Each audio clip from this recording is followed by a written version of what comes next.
Қайырлы күн, құрметті көрермендер. Біздің ешкілер су алып жатыр.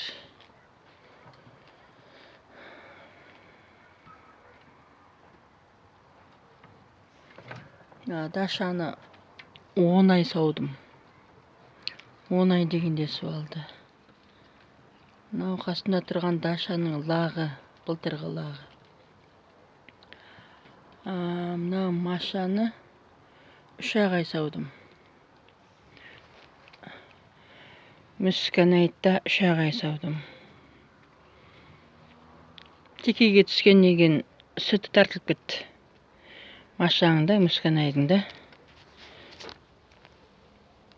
Желіне мынандай ақ.